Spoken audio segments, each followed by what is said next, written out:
Deuxième sujet de cette émission. Je suis confronté à une question. Je voudrais demander à la Banque mondiale, au Fonds monétaire international, de me dire en vertu de quels critères le Niger est toujours classé pays pauvre très endetté. Je recommence ma question. Je voudrais m'adresser aux experts de la Banque mondiale et du Fonds monétaire international pour leur demander en vertu de quels critères le Niger est toujours classé en 2024 parmi les pays pauvres très endettés, les pays les moins avancés et les pays pauvres de la planète. Quel est le critère sur lequel vous vous fondez? Pourquoi est-ce que je pose cette question? Parce que j'ai l'avantage de pouvoir lire. Là, je vous prends d'abord un article d'Africa News. Africa News a publié un article au mois de... le 13 août 2024. L'article dit ceci. Le groupe français spécialiste du combustible nucléaire a terminé le premier semestre de l'année avec une perte de 133 millions d'euros, selon les résultats présentés vendredi. Alors qu'au premier trimestre 2023, le groupe avait enregistré un bénéfice net de 117 millions d'euros. Mais cette année, il voit rouge. La faute au Niger, qui a décidé en juin de délester la compagnie de la mine d'Imouraren. Elle est la plus grande au monde, avec des réserves estimées à 200 000 tonnes d'uranium. Mais pas que. La Somaïr, la filiale détenue à 63% par Orano et qui exploite l'uranium d'Arlit, dans le septentrion nigérien, peine à exporter sa production. Et pour cause, l'interdiction mise en place par les militaires au pouvoir à Niamey depuis un an. Face à ces écueils, la compagnie a été obligée de vendre sa production d'uranium destinée au départ à financer la fermeture du site. Preuve que depuis le coup d'État ayant renversé l'ex-président Mohamed Bazoum, il y a un an, Orano, détenu à 90% par l'État français, est en grande difficulté au Niger. Donc cet article nous rapporte une perte de 133 millions d'euros. Rien qu'au premier semestre 2024. On peut en déduire que, puisqu'on est pratiquement à la fin de l'année 2024, les pertes sont donc entre 250 et 300 millions d'euros potentiellement pour toute l'année, puisque ces interdictions d'exporter sont encore valables. Je lis un autre article. C'est ça mon défaut, mon péché mignon. C'est que je vais chercher l'information et je la donne à mon peuple. Niger, pays pauvre, mais pourtant qui rapporte en un trimestre 133 millions de bénéfices à Orano. Je me demande, si le Niger est un pays pauvre, comment ça se fait qu'Orano puisse tirer 133 millions d'euros au premier semestre de bénéfices nets en exploitant l'uranium du Niger? Je voudrais comprendre. Je voudrais ici qu'on éclaire mon intelligence. D'où viennent les 133 millions gagnés par Orano au premier trimestre 2024 si le Niger est pauvre? Et si ces 133 millions ont été gagnés en exploitant l'uranium au Niger? Je pose là une question simple. Il n'y a pas de quoi s'énerver là. Répondez-moi. Bon. Mais comme on dit que le rappel sauve l'âme, je lis un autre article. Je lis la presse française. La presse. Je n'ai rien dit jusqu'ici. Hein. Je lis. Bon. Je prends un autre article. Qu'est-ce qu'il nous dit, un autre article? Je vais là, je vous les ai publiés. Hop. Je les ai publiés pour que... Alors, là, je vous lis un autre article. C'est un article d'un journal français intitulé L'usine nouvelle.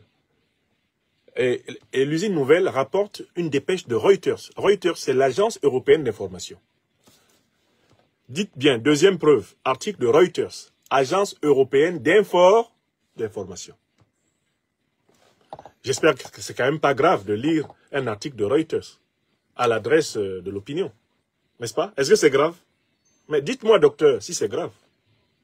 Je peux lire un article de Reuters? Bon, puisque Reuters l'a publié, je lis, non? Ouais, comme on dit chez moi à Douala. Ouais, faut pas vous fâcher, je lis seulement.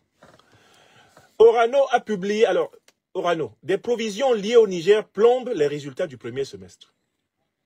Orano a publié vendredi des résultats du premier semestre 2024 pénalisés par des provisions d'environ 200 millions d'euros liées à ces difficultés au Niger, où les exportations d'uranium du groupe sont bloquées et où il s'est vu retirer un permis d'exploitation depuis le coup d'État survenu en juillet 2023. Ah, ce n'est plus 133 millions d'euros. L'agence européenne d'information Reuters dit que c'est 200 millions. Ce qui veut dire que si un semestre rapporterait 200 millions de bénéfices, 2 semestres, 2 fois 6 mois, ça fait combien? 400 millions. Ah, 400 millions. Lisons. Le spécialiste français du combustible nucléaire, dont l'État français détient 90% du capital, a enregistré enfin juin une perte nette part du groupe de 133 millions d'euros contre un bénéfice de 117 millions d'euros un an plus tôt et un résultat opérationnel de 12 millions contre 260 millions. Orano détient au Niger 63% de sa filiale Somaïr qui exploite la seule mine d'uranium du pays à quelques kilomètres de la ville d'Arlit dans le nord. En raison des difficultés financières de Somaïr, liées à l'arrêt de ses exportations, le groupe français a été contraint de vendre des stocks qui devaient financer la fermeture ultérieure du site. Dernière mine d'uranium exploitée par Orano après la fermeture de Cominiac en 2021. La Somaïr entre maintenant dans une nouvelle phase, a déclaré son directeur général, Nicolas Maes, lors d'une conférence de presse de présentation des résultats semestriels d'Orano. Le stock est quasiment épuisé et donc le cash provenant de ces ventes et provenant du stock résiduel qui reste encore à vendre mais qui devient très limité, va être utilisé pour préserver l'outil industriel et préserver un paiement de salaire pour les salariés le plus longtemps possible jusqu'à ce que la situation se dénoue pour permettre les exportations d'uranium. Fin de citation, a-t-il ajouté. Le Niger représente à peu près 4% de la production mondiale d'uranium et 15% des approvisionnements du groupe français, a également souligné Nicolas Maes. Ce n'est pas ça qui met Orano Mining en péril. Donc, je m'arrête déjà là. Cet article nous dit que le Niger ne représente presque rien. À peine seulement 15% des approvisionnements français et 4% de la production mondiale. Bon, alors, donc du coup, si le Niger ne représente rien, mais pourquoi on se plaint d'avoir perdu une toute petite somme de 133 millions d'euros ou de 200 millions d'euros? Mais pour Orano, normalement, cette somme n'est rien. Si le Niger ne représente rien, perdre 200 millions d'euros, ça ne représente rien, n'est-ce pas? 200 millions d'euros pour Orano, c'est comme un clin d'œil. Ou alors je suis bête alors, il y a un problème ou quoi? Le communicant d'Orano nous dit, on a perdu pratiquement 200 millions d'euros sur le premier semestre, mais le Niger ne représente rien. Et on a perdu les 200 millions d'euros parce que le Niger ne nous permet plus d'exporter l'uranium que nous exploitons au Niger. Mais si ça ne représente rien, pourquoi vous vous plaignez? Dites-moi franchement, si je marche là dans la rue et je perds 1 euro, je me rends compte que j'avais une pièce d'1 euro qui est tombée, je ne sais pas où. J'arrive ici à la maison, je me rends compte que le 1 euro là est tombé. Vous pensez franchement que je vais faire une crise de nerfs pour ça? Je ne suis pas à 1 euro près. Donc, si... Comme nous le dit le porte-parole d'Orano, la production nigérienne ne représente rien pour le partenaire français. Mais pourquoi ils se plaignent? 200 millions d'euros, c'est rien du tout. 200 millions d'euros, c'est rien du tout de perte. Et sur une année, puisqu'il y a 2 semestres dans l'année, 200 millions x 2, 400 millions d'euros, c'est encore rien du tout. N'est-ce pas? Je ne comprends pas. Reuters. Comment Reuters peut publier un article qui dit une chose et son contraire? On a perdu 200 millions d'euros, mais ça ne représente rien. Si ça ne représente rien, mais diantre, pourquoi vous nous en rabattez les oreilles? Pourquoi vous nous rebattez ça dans les oreilles? Ça ne représente rien. Je cite encore ce qu'ils disent exactement. Ce n'est pas ça qui met Orano Mining en péril. Le Niger représente à peu près 4% de la production mondiale d'uranium et 15% des approvisionnements du groupe français. Voilà ce qu'a dit M. Nicolas Maes. Et j'ai envie de poser la question à M. Maes, Nicolas. Nicolas Maes, dites-nous. Le Niger ne représente rien, mais pourquoi vous vous plaignez? 200 millions d'euros de pertes pour votre groupe, c'est rien du tout. Mais pourquoi vous en plaignez-vous? C'est comme si moi je perdais 1 euro. Je ne vais quand même pas en faire un pataquès. Je ne vais pas piquer une crise. Je ne vais pas piquer une crise parce que j'ai perdu 1 euro. Et vous, vous dites que ça ne représente presque rien. Bon. Le groupe a cependant indiqué que ces difficultés au Niger n'avaient pas de conséquences significatives pour l'approvisionnement de ses clients, Orano faisant valoir sa présence sur presque tous les continents et le récent renforcement de ses activités au Canada. Donc, le groupe dit qu'il peut trouver de l'uranium au Canada. Voilà.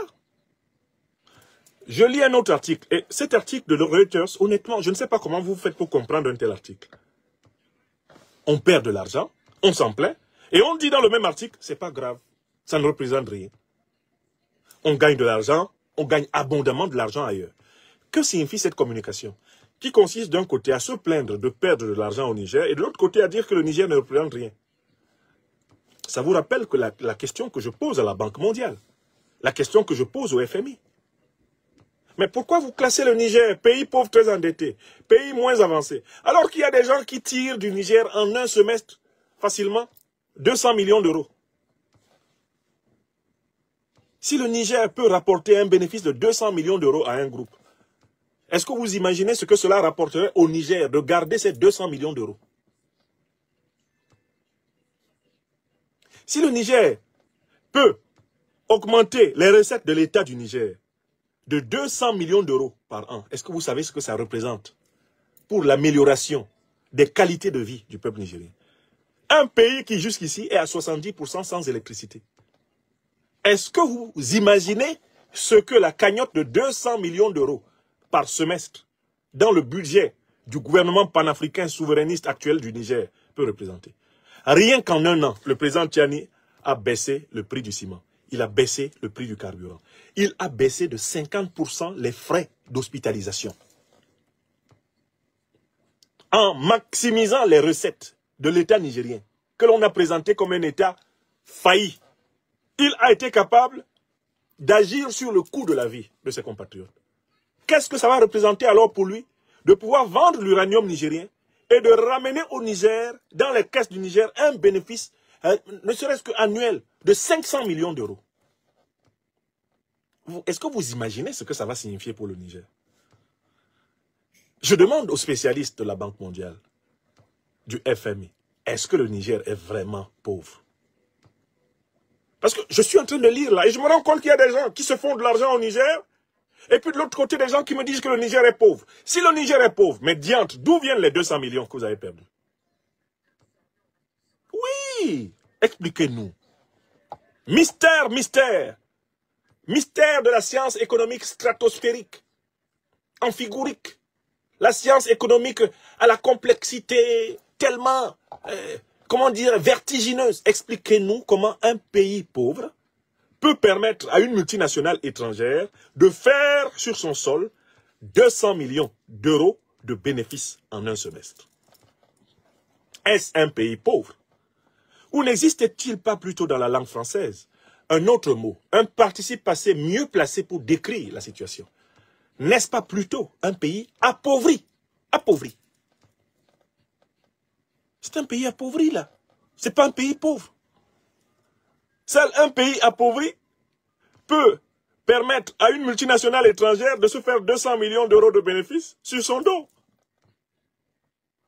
Oui.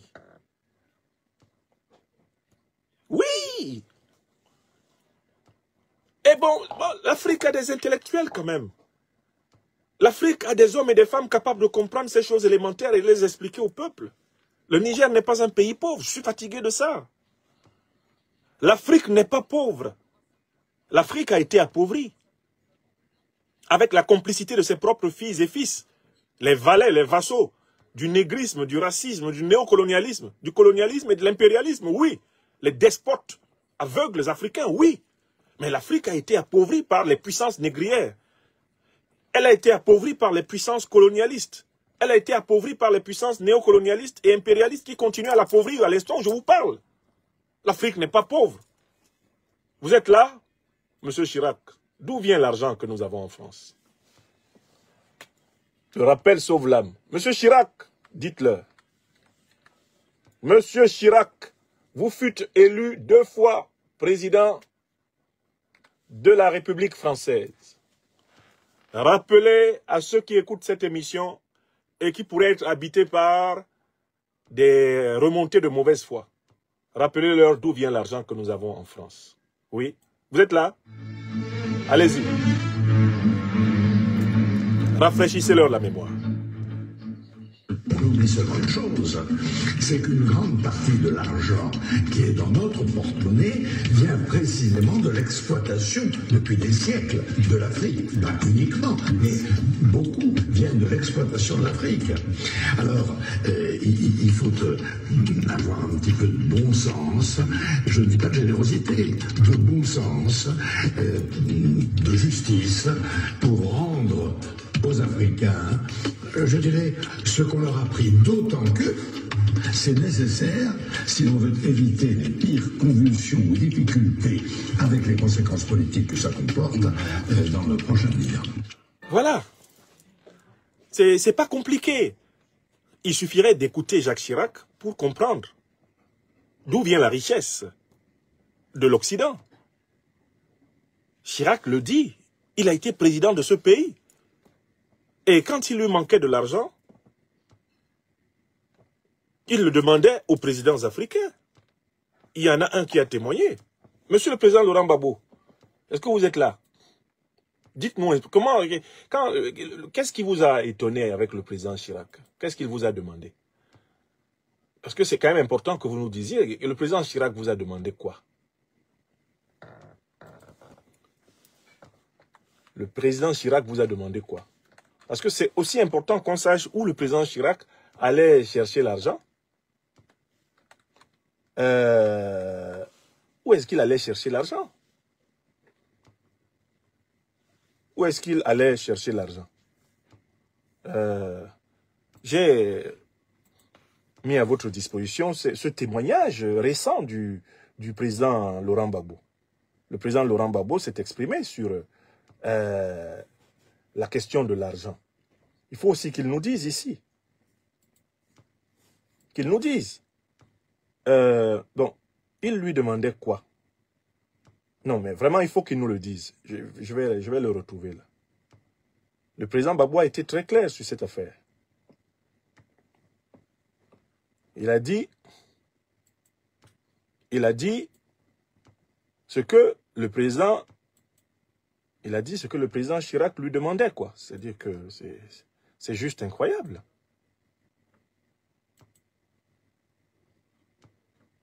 Il a dit ce que le président Chirac lui demandait. Je vais vous retrouver ça. C'est une vidéo que j'ai mise en réserve depuis un moment, même si c'est pas il y a très longtemps. Je vais pouvoir la retrouver. Il faut que le président Gbagbo nous éclaire. Qu'il nous éclaire là. Président Gbagbo, qu'est-ce qu'il vous demandait? Parce que vraiment, je crois que tant qu'on n'a pas tambouriné ça, il y a des gens qui vont faire semblant de ne pas comprendre. Il vous demandait quoi? Il vous demandait quoi? C'est une vidéo que nous avons isolée et dans laquelle vous-même vous témoignez, président Laurent Gbagbo. Bon, oui. Vous avez la parole. Le chef d'État français... Oui, président. Me demandait l'argent. Oh! Est-ce que très sincèrement, pendant que vous étiez aux affaires, vous avez de temps en temps aussi acheté votre paix, acheté Paris, parce qu'il dit que vous aviez donné... La paix, on peut l'acheter. À Jacques Chirac. Oui, en fait, exactement, c'est 2 milliards de francs CFA. Mais monsieur le président, pourquoi vous donnez les 3 millions d'euros, c'est-à-dire les 2 milliards dont vous parlez? Parce qu'ils m'ont demandé. Mais vous ne donnez pas à tous ceux qui vous le demandent. Eh oui. Ah non, mais écoute, c'est Chirac. Ah. Il était si influent que cela? Il vous faisait si peur que ça? C'est pas une question de peur. Mais c'est d'abord un étonnement. Ouais. De voir le chef d'État français me demander l'argent.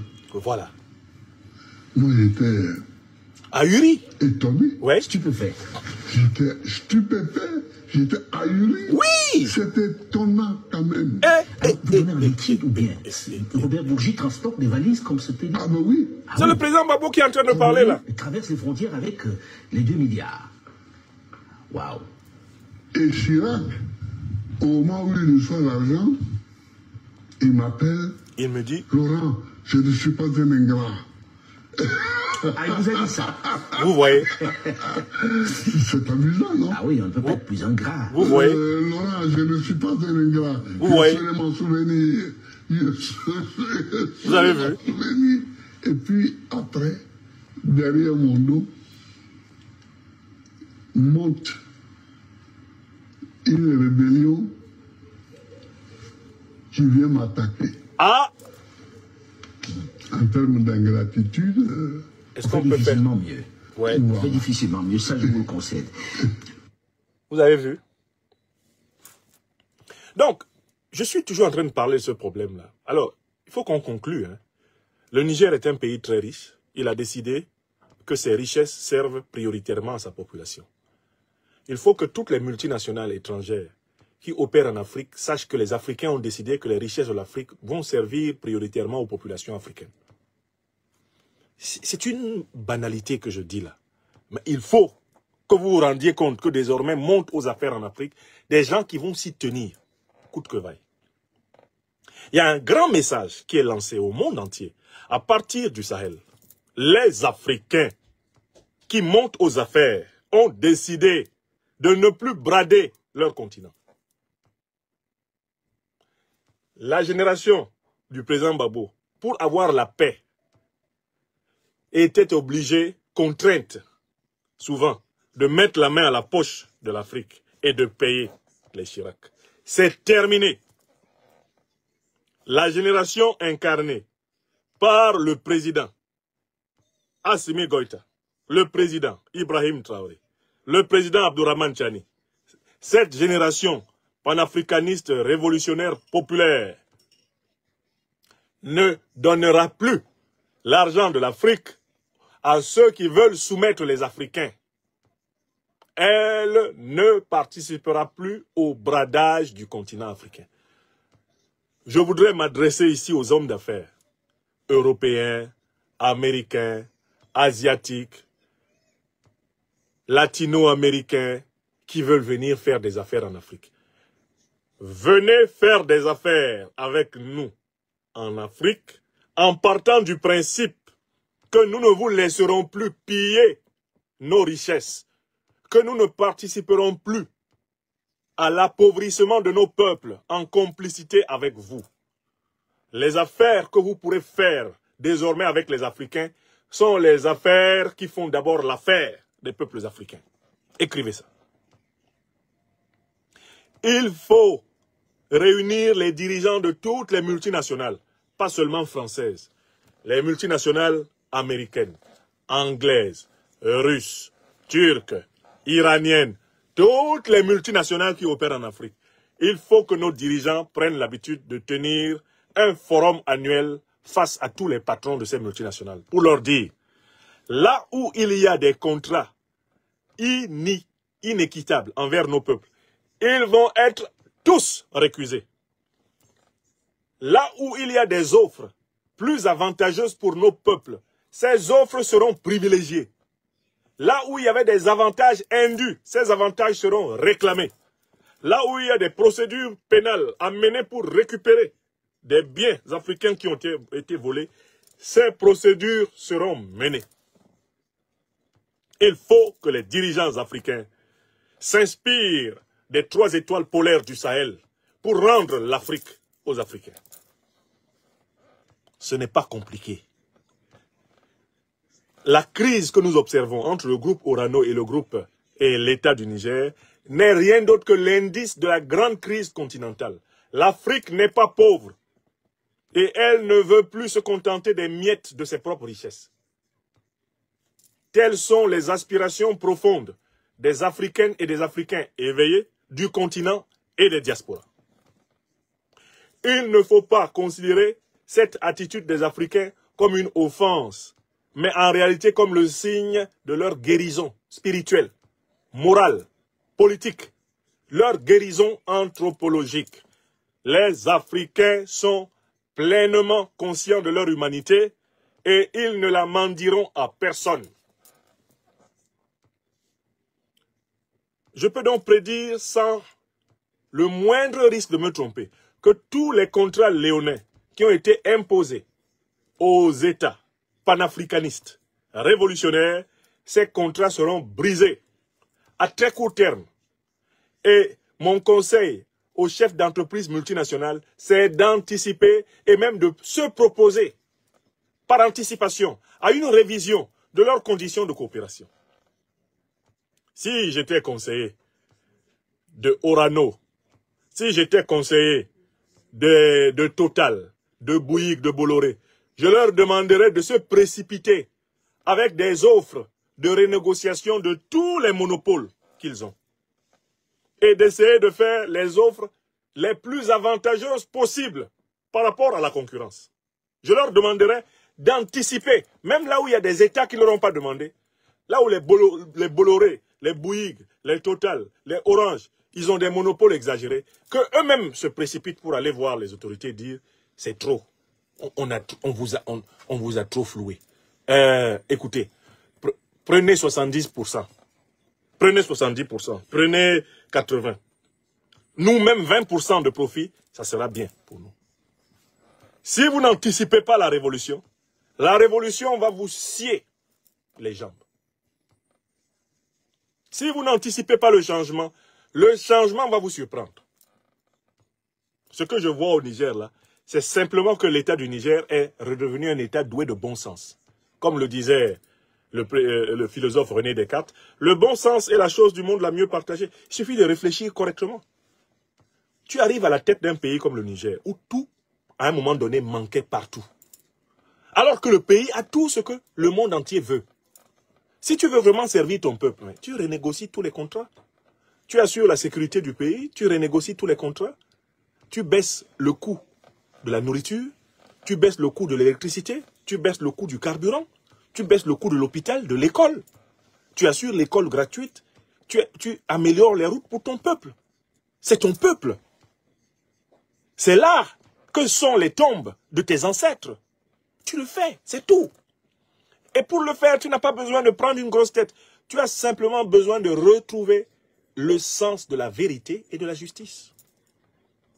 Tu as besoin simplement de marcher sur le chemin de la Mahat. Pour être un bon dirigeant africain, il suffit de faire un effort de vérité et de justice en soi-même. Il faut mener une politique basée sur la vérité. Si tu mènes une politique basée sur la vérité, forcément tu vas rendre service à ce peuple. Tu vas améliorer le sort de ton peuple. Dis-toi toi-même la vérité. Écoute ceux qui te disent la vérité et mène une politique de vérité. Le chemin va s'éclaircir.